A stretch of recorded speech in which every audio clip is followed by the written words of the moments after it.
ძირფასო მეგობრებო, მივესალმებით ჩვენი გადაცემის სტუმარი ზაზა ბიბილაშვილი.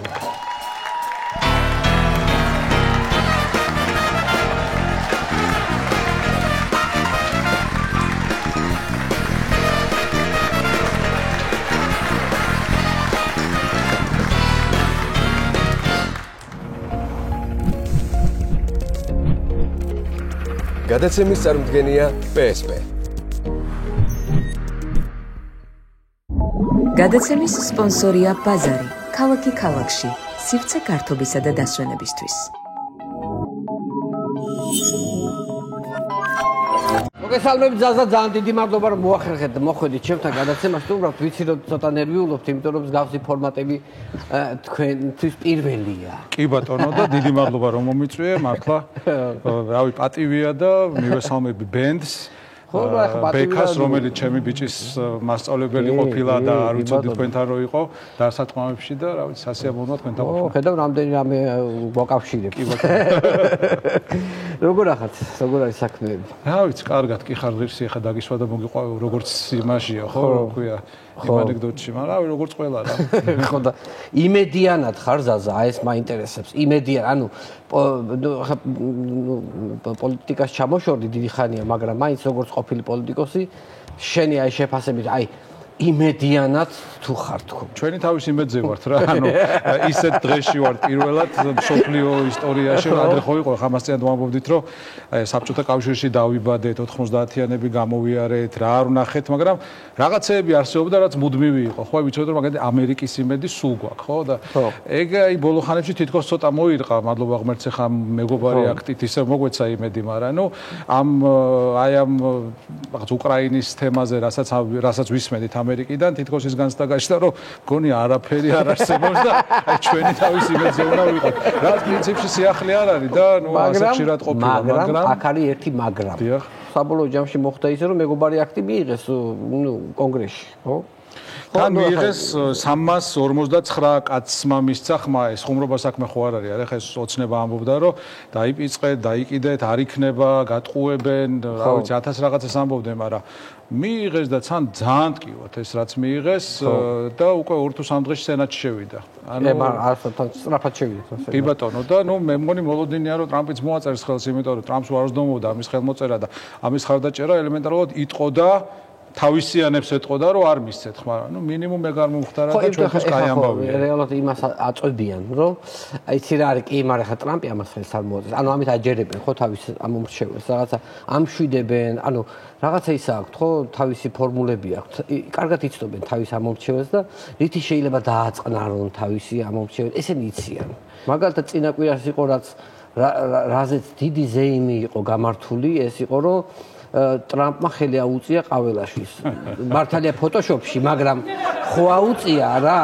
მაგაზე გამახსენდა 2013 წელია და ღარიბაშვილია 2014 წელია და ღარიბაშვილია პრემიერი და ნიუსი გამოუშვა მთავრობამ, სადაც ეწერა რომ საქართველოს პრემიერ-მინისტრი ირაკლი ღარიბაშვილი და მე ეწერა ქვეყნების სია და ამ ქვეყნების ლიდერებს მიესალმა. და ეს იყო მთელი ნიუსი რა, ზოგს ხელი აუწია, ზოგს ხელი ჩამოართვა, ზოგს შორიდან ეგრეთ ვარ ხო და აი ეგ იყო რა, მან დაუბრუნდით ახლა და ოღონდ აქ ფოტოშოპი დაჭირდათ, ამას ხელიც არ აუწევია და ხელიც არ ჩამოუწევია. სადღაც აი ტრამპმა იმ მიმართულებით ვიღაცას დაუქნია ხელი და ამან ნუ ეს არის რასაც ხელს ეჭიდებიან. ახლა თან შეუძლებელია არ გაგვახსენდეს ახლა ყველა წინა ხელისუფლებას რო გადავხედოთ ხო რა ხა გამსახურდია ყავდა ამხელა კაცი იყო, ანუ ამხელა სოფლიო მასშტაბით მეგობრები ყავდა, ხან რას თარგმნიდა, ხან ვის ელაპარაკებოდა, ანა უჯახიშვილი იყო, ხო?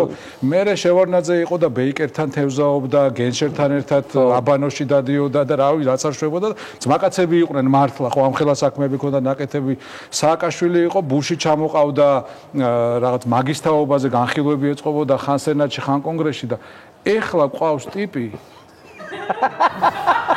რომელსაც შორიდან ხელი დაუქნიეს და ამაზე ზარზე იმია კოცნებას, აი ხო გითხარით, რომ გვაღიარებენ და აი რა ვქნათ ახლა ამაზე სიცილი გვიწევს, მაგრამ სამწუხაროდ სასაცილო არ არის, ხო? შორიდან ხელი დაუქნია და ეს არის მთელი. ამით კმაყოფილდება. მაგარი დაზომული კადრი იყო, რომ აი სადღაც ესეც რო ჩანს, აი იქ რა ხელი და ეს ამის სახე. წარმოიდგინე რეგრესის როგორი მიმართვა, როგორი ის არის, ვარდნა გვაქვს, ხო, იმას განვითარების. კი ბატონო, მადლობა ბატონ ბიძინას, მაინც გადაუხადოთ ამ ეთერიდანაც. არსებობს ბატონო ბიზინა ძალიან კარგად მუშაობს. ერთი სიტყვით კარგად. თან ის იყო საინტერესო, რომ ვითომ ხო ამერიკაში თანაშემწის მოადგილეს და ვიღაცებს შეხვდნენ, მაგრამ სალამეს დავითაშვილი დაბრუნდებოდა აქ. აი ფეხი რო დადგა, უკვე მეგობარი აქტი მიიღეს, ანუ ამა უკვე უნდა ეთქვა, რომ დავალაგე სიტუაცია. ჯერ ნიუსის იმედის კარდები გაციებული არ იყო და უკვე ეს ნიუსი მოეწიათ რა. გადალაგდა. არის ამერიკასთან დავალაგეთო და მე მგონი მაინც ბოლოს მაინც ალბათ კიმბერლი ლოუ თუ გადაარჩენს. იცი კიმბერლი ლოუ დიდი ადამიანია რა თქმა უნდა და ნუ ხა ასეთი ანუ სხვას რო ყავდეს ასეთი ლობისტი მაგრამ ეცე ჯერ მაინც ინახავენ ამ კაცს ასე მგონია რომ ეს რაღაც ჯოკერი ვიტყავთ და თან არის ეს მეგობარი აქტი ხო ანუ ამათ გონიათ რომ მარტო შეიძლება იყოს ეს რაღაცა უვიზო მიმოსვლა ანუ არ შეგვიშვენ ქვეყანაში ხო რეალურად ეს გონიათ არა და მთელი ჩამონაწერია რა სიტუაციის სასიკეთო ამბებიც არის იმიტომ რომ თუ ხელისუფლება შეიძლება უვიზო შეიძლება გქონდეს ამერიკასთან და დახმარება სამხედრო და ასე შემდეგ და ასე არის ეგეთი ჩაწელი მაგრამ ამათვის მაინც ის არის რომ აი ვითომ გონიათ რომ აი ამერიკაში შევალთ და კაი ჯანდაბას არ გვითხრ ხო ეს 700 კაციანი სია ყოფილი ხო 700 კაცი წარმოიდგინე. ანუ 2014 წლის მერე ქართულ ოცნებაში ვისაც გამოულია და კაი თვალით შეუხედავს. ყველა არის აი ამ სიაში. ხო, 700 კაცი, რომელმაც 4 მილიონიან ქვეყანას მომავალი მოპარა რა. ანუ 700 კაცი კიდე, რა ვიცი, ალბათ ეგ არის რა, იმიტომ რომ დანარჩენი ყველა მიმულია რაღაცა ფორმით, ფინანსური იქნება თუ კომპრომატით იქნება თუ რიც იქნება, მაგრამ რა ვიცი ეს მეგობარი აქტი არის ფინანსური შეზღუდვებიც, არის ქონებრივი შეზღუდვებიც, არის ოჯახის წევრებზე გავრცელებული აქტიც, ხო, არ შეიძლება რომ ზოგ შვილი პენსილვანიაში ყავდეს ან ნიუ-იორკში ან ივანიშვილის შვილი საერთოდ შეცვლილი სახელით ცხოვრობს და მითამს არაფერი, ხო? ანუ აქ მამამისი ქვეყანას ანგრევს და თვითონ ამ და ეს რა ხარ იმას ებრძვის deep state და თვითონ deep state-ში აქ ფთები გაშლილი. ხო და ეგრე არ იქნება. ჩამოდი და მაშინ ჭორლობაში გააქვს სახლი, კარი, ბაზარი არ არის, ხო? მიხედე იქაურობას, გაზონი გათიბე, რაღაცა ქენი. ხო და ეგ არის, რა ვიცი, ჩვენი იმედია, მაგრამ სინამდვილეში ამათაც ძალიან ტკივათ. იმაზე მეტად ტკივათ, ვიდრე გვეუნებიან. ერთი-ორი ეთერიც იყო ჩვენ გავიხსენეთ წეღა. სადაც აი ხო ის პოლიტიკოსი რაგვარია? კახიშვილი ახსენა რომ ძალიანაც ტკივა შეიძლება ზოგმა პური ვეღარ იყიდოს თავის სახელმწიფო ბარათით, მაგრამ მე შემდეგ ეთერში მეორე მოპასუხა რა, რომ ის ანეკდოტი გაიხსენა, ხო გახსოვთ, აიო, ხის ძირში რო წევსო კახელიო და ყველაფერი რო ფეხზე კიდეაო, ეგრე კიდეა ყველაფერიო, მაგრამ მეტი არ იყოს ჩემი მტერა, ხო, საერთოდ არ კიდეა ყველაფერი და არც უნდა ეკიდოთ, არც მათ და არც ჩვენ. ხო, შენ კარგად იცნობ რუსულ პროპაგანდას. ან ისტორიულად იცნობ, ხო? აი როგორ მუშაობს რუსული ეხლა ყველანაირი ინფორმაცია, რასაც ესენი აჟღერებენ, ხო? Deep State-ი ვერ დაამარცხა რაღაცა, ანუ პარალელურად მედვედევი ლაპარაკობს რა, ანუ ზოგადად წინადადებასაც არ ცვლიან რა. ხო და აი როგორ მუშაობს, ადრე როგორ იყო 90-იანებში როგორ მუშაობდა, ანუ ისტორიულად როგორ მუშაობდა რუსული პროპაგანდა, ეხლა თქვენ უფრო იცით. ხო. ეხლა რაც ხდება, ანუ ეს ოცნების პროპაგანდა არის, აი საბჭოთა და რუსული პროპაგანდის თითქოს ბეშტოვი, ნაზავი. გეთანხმები რომ რაღაც მესიჯად ჩამოსდით ალბათ მოსკოვიდან, ადრე მოსკოვიდან ჩამოსდიოდა და ეხლა დარწმუნებული ვარ რომ აქვე რომელიღაც პარაგრაფში ან ბიზნეს რომელიღაც სარიელ რეზიდენციაში ზის რუსული ოპერატიული ტაქტიკური ჯგუფი და უგზავნით. თან სცენარივით არის დანაწილებული რომ აი ვიღაცას მასხარას როლი აქვს, მაგალითად ზარქუას, ვიღაცას ცოტა სერიოზული როლი აქვს, რომ შენ ეხლა სერიოზული სახით უნდა თქვა რაღაც deep state-ზე და ესე მუშაობენ. თვითონ შინაარსად შეეხება მართლა საბჭოთა მესიჯებია, ხო, აი საბჭოთა კავშირი რომელიც იყო ერთ-ერთი ყველაზე უფრო ბოროტი სახელმწიფო, ექსპანსიონისტური სახელმწიფო, რომელიც, რა ვიცი, 1/6 იყო დედამიწის და ეს ყველაფერი გაკეთა დაპყრობითი ომებით, ხო?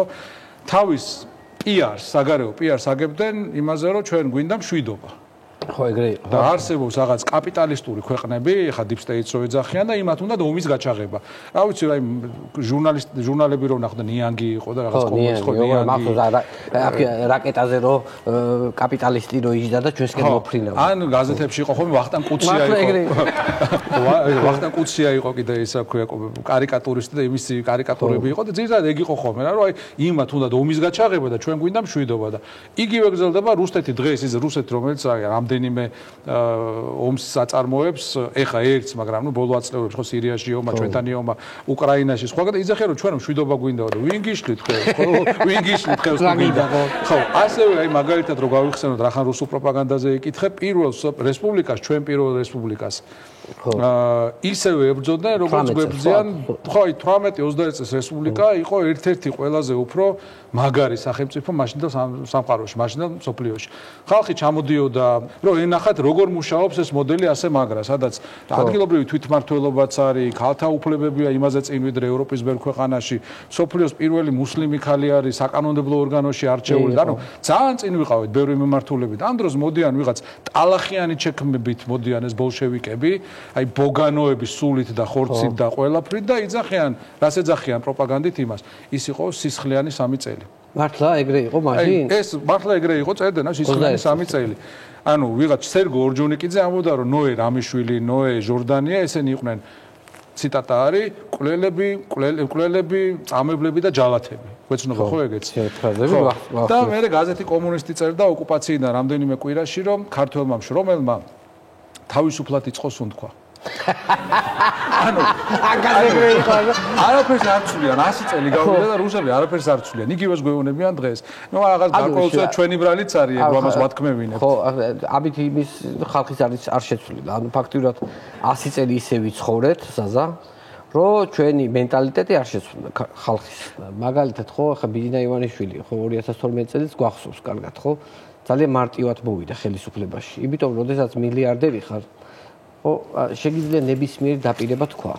ანუ იმიტომ რომ მარტივად იხა მე რომ გავიდე ხალხს და უთხრა რომ მე ეს ამირჩიეთ და ყოველ თვე 2000 ლარს დაგირიგებთ, ნუ რა თქმა უნდა ხო აბსურდია, ხო? მინდა მიჯერებს.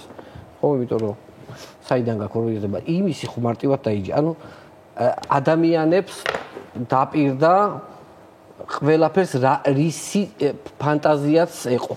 ხო? მე რაღაც ეტაპზე ფანტაზიაც ამოწურა და მაგალითად შეკვეთილში თუ ურეკში ხალხს უთხრა რომ ყველა ოჯახში სოლარიუმი იქნებაო რა. ხო, ანუ ეგ ხო ნიშნავდა რომ დაპირებები ამოეწურა და დაპირდა იმას რომ აი რა დავპირდი ახლა ურეკში ვარ თუ სადღაც არა მოდი აი იყოს სოლარიუმები იყოს.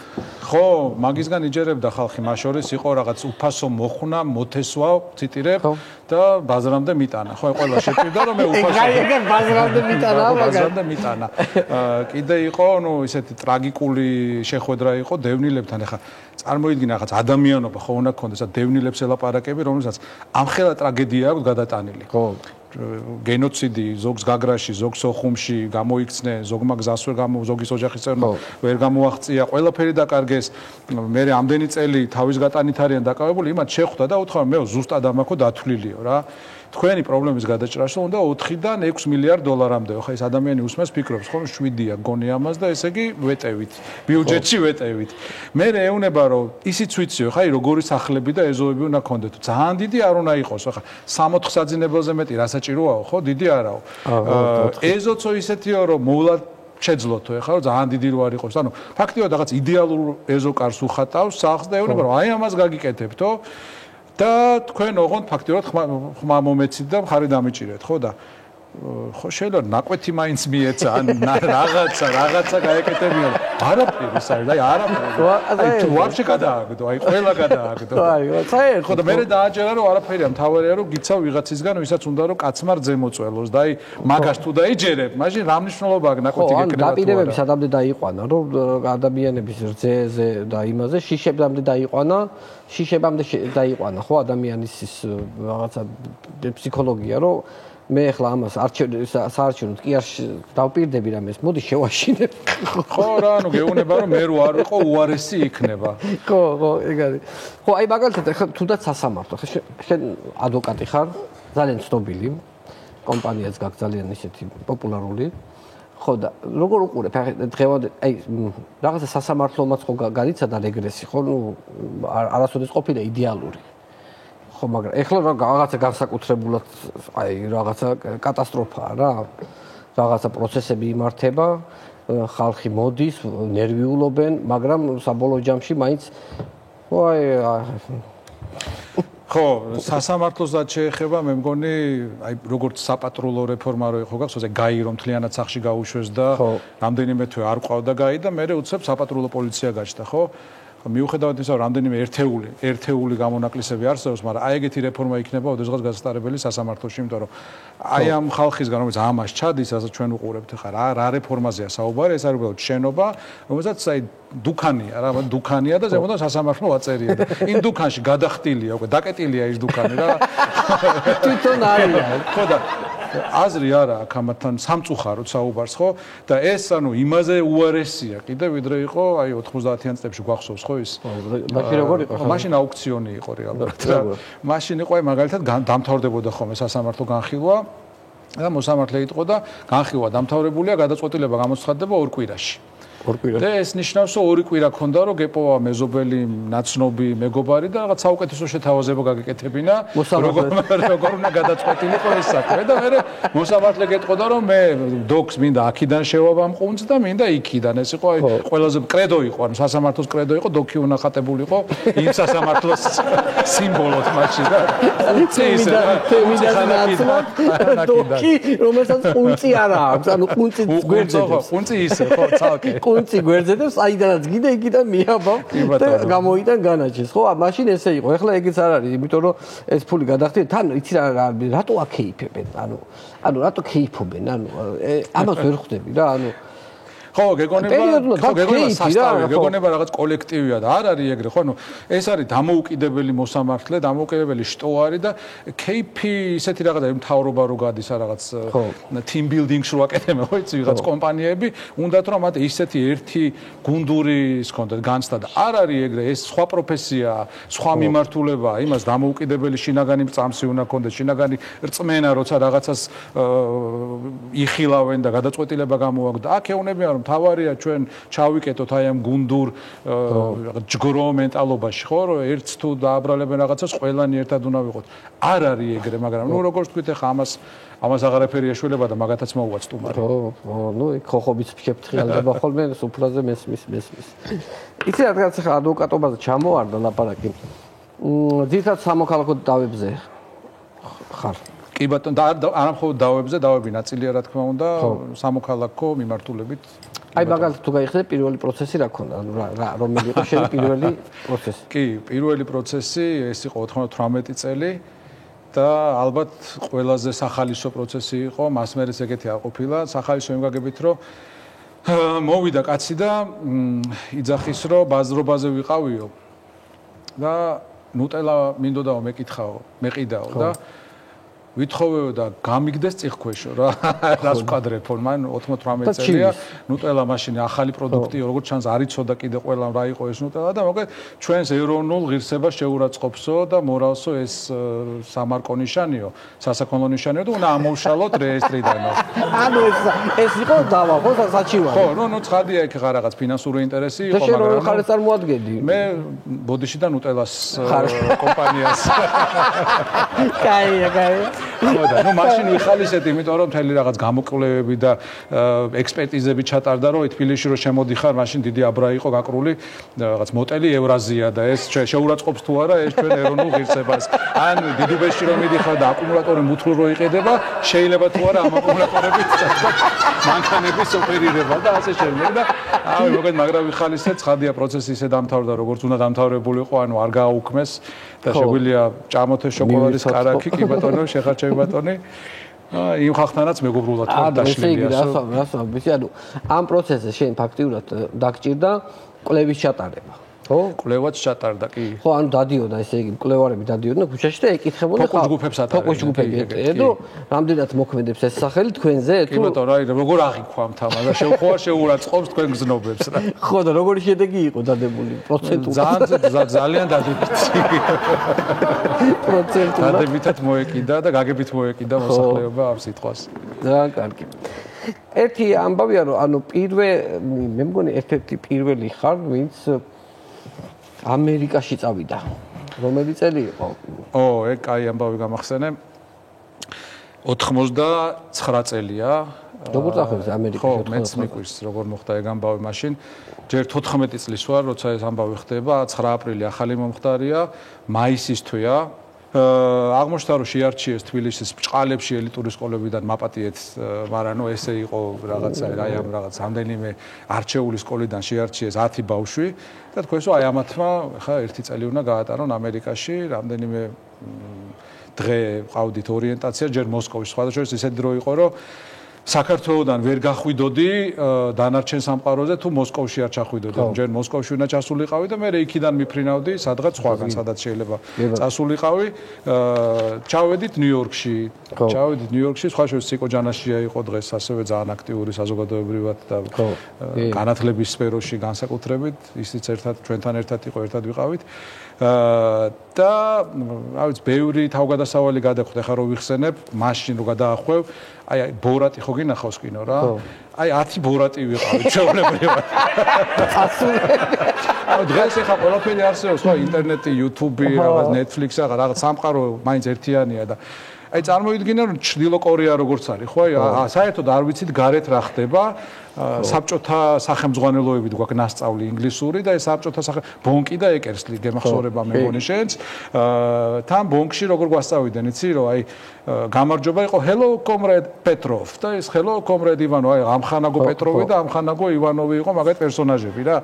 ხო და აი ესე ვიცოდით და hello ვიცოდით, how do you do ვიცოდით და იქ ჩავედით, ახლა გერმანელები გაიჩიტენ ლაღი ხალხი, კაი ხალხი, გაივლიან, ჰაი გვეუნებიან, ჩამოივლიან, ჰაი გვეუნებიან და ჩვენ ეს ჰაი არ ვიცით რა არის რა.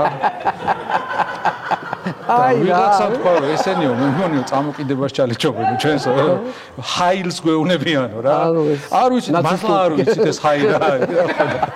ნუ დიდი დაძაბულობა იყო ეგ, მე წავედით ოჯახებშიც ბევრი შოკი ქონდა, რა ვიცი, მაგალითად აქედან რომ წავედით ხა 3 არხი ქონდა, ხო, 89 წელია, რომელზეც არ უნდა გადავერთო, ან ლენინია, ან გორბაჩოვია და რაღაცა ეგეთი ხდება და იქ ახლა უკვე საკაბელო ტელევიზია, რაღაცა ის დაგვემართა, რაღაც გაოგნება რა, არ მთავრდება ეს არხები, გადართავ, არ მთავრდება. სულ არის, ხო, სულ არის რა და ერთ-ერთს ვეკითხები ახლა ამ ჩემ ოჯახში ვისთანაც ცხოვრობდი, პროფესორი კაცი იყო და ახალი ამბები რომელზე გაქვთ რა და რა ვიცი ხა ABC არისო 8 საათზე გამოდისო იქო NBC-სო 9-ზე აქო CBS-ი გვაქვს კიდევ ისინიო რაღაც ხრის ნახევარზეო პირობითად საკაბელოებს კი თავისი ახალი ამბები აქვთო მაგრამ ის არ დაგაინტერესებს ადგილობრივი თემებიაო და მე ვთქვი ყველაფერი გასაგებია აი ოფიციალური ახალი ამბები რომელზეა ხო ახლა ჩვენ და ხო იყო ბრემია იყო და ვიცოდით რა არის მნიშვნელოვანი როგორი რიგითობით ხო აი ეს ხდება და ამ რიგითობით უნდა მოახდინო ამაზე ემოციური რეაქცია და ვერ გაიგო ახლა ამ ცხადია და ის თავიდან ჩამომითვალა რომ 9-ზე ეს არის 8-ზე ეს არის 9-ს დახევაზე მეთქი ხო მაგრამ ხო კერძო არხებია თქო და კიო და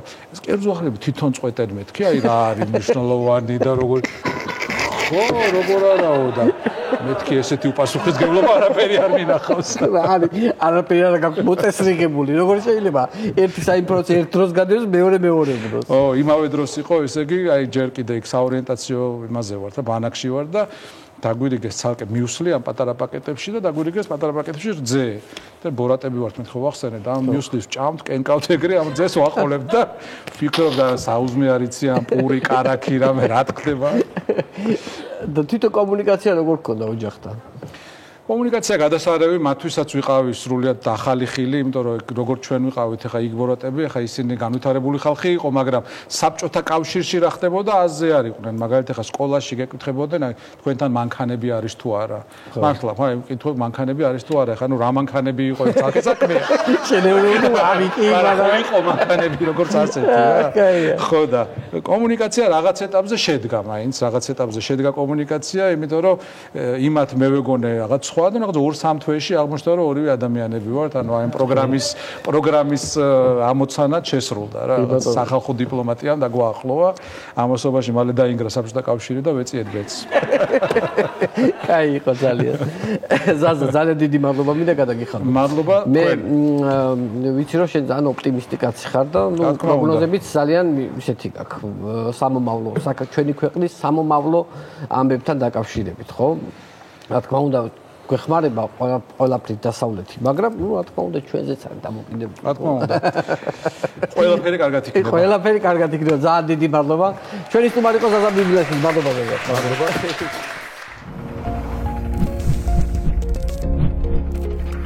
გადაცემის წარმოდგენია PSP. გადაცემის სპონსორია ბაზარი. ქალაქი ქალაქში, სივრცე გართობისა და დასვენებისთვის.